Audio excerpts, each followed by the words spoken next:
Minister Reddy, you were speaking earlier on about the challenges that you faced in the context of a newly formed state and trying to respond to the pandemic. Just talk to me then about how do we future-proof health systems against those kind of pandemics that you've spoken about from a governance perspective as well. As I said earlier, governments would have to be focusing on two things. One is preventive care, and the other is curative care. And looking at this from the lens of how to improve this healthcare, one would have to be talking about availability, accessibility of healthcare, and also affordability of healthcare.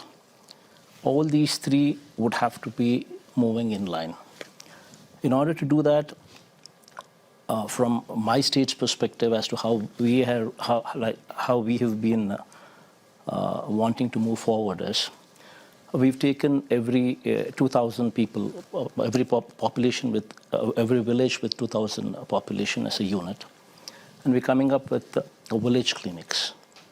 Okay. And then we're taking up every 30,000 population as a unit and classifying it as mandal, and where we're coming up with 2 PHCs, primary health centers.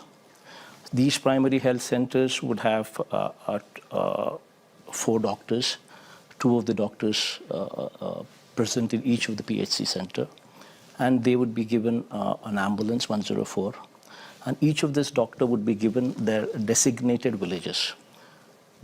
So 5 villages or 4 villages, depending on the mandal size, to each of these doctors. And these doctors, every alternate day, would hop onto the ambulance and visit the village. And they would become the family doctor for that village. Very soon the doctors, because they've been designated only those 4 villages, so they would start to identify people by names, and they would use this village clinic as a hub.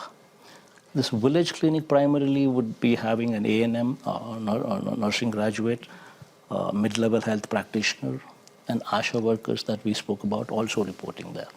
So that would take care of the preventive part. Now comes the curative part. The curative part would be dealing with the community, with the district hospitals, the teaching hospitals. And the area hospitals and the teaching hospitals are going to play a very critical role there. So there we are coming up with every parliament taken as a unit in order to ensure that there is equitable distribution of teaching hospitals. Because only when you establish teaching hospitals, you have postgraduate students actually coming up there. And only when you have postgraduate students doing their course there, and these teaching hospitals are connected to a hospital, a teaching hospital as well.